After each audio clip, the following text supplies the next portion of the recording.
Ya. Feliz tarde. A continuación vamos a defender el subproyecto Geomorfología correspondiente al cuarto módulo impartido por la docente Heidi Liscano. Vamos a trabajar en este momento sobre la dinámica eólica. El viento se distingue como una corriente de aire producida en la atmósfera a partir de causas naturales como la diferencia de presión y temperatura. Todo esto indica en la superficie terrestre de que se inicie un proceso de moldeado. El viento ejerce una acción moldeadora, pero por supuesto hay que hacer notar que la fuerza de la corriente de agua es muchísimo más preponderante que la del viento. Entonces revisemos en un primer momento la etapa moldeadora del viento. Entonces tendríamos que el viento moldea el paisaje a través de diferentes procesos, que es la reptación, la adaptación y la suspensión. Y todas estas se producen cuando las partículas de arena se desplazan arrastrándose por el suelo. Y tendríamos entonces los distintos paisajes desérticos, tales como los desiertos de rocas, los REC y los ER.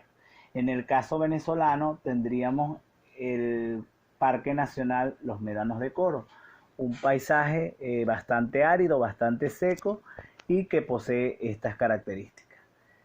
En el caso del moldeado fluvial, pues no es otra cosa que las corrientes de agua que a lo largo de una superficie se van trasladando impulsadas por la fuerza de la gravedad.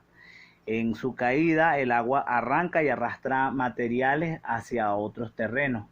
Por supuesto que esa corriente de agua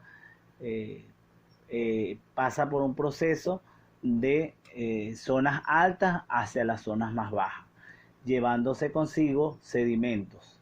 Entonces vamos a revisar cuáles son esos procesos. Allí tenemos el proceso de arrastro de sedimentos cuando ese moldeado se diseña o se constituye en diversas partes de la superficie terrestre. Acá tenemos entonces, digamos, el proceso de arrastre. Allí, como lo estábamos indicando hace un momento, tenemos una fase digamos, en un primer momento una fase juvenil, una fase de madurez y una fase de finalización o una fase senil, cuando vemos que la sedimentación se deposita en lo que llamamos delta.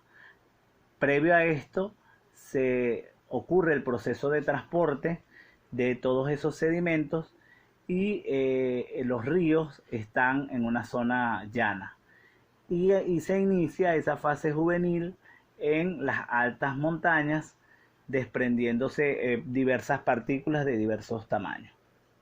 Allí tenemos un ejemplo del río Pagüey, donde podemos ver el arrastre de sedimentos y vamos a continuar con la erosión eólica.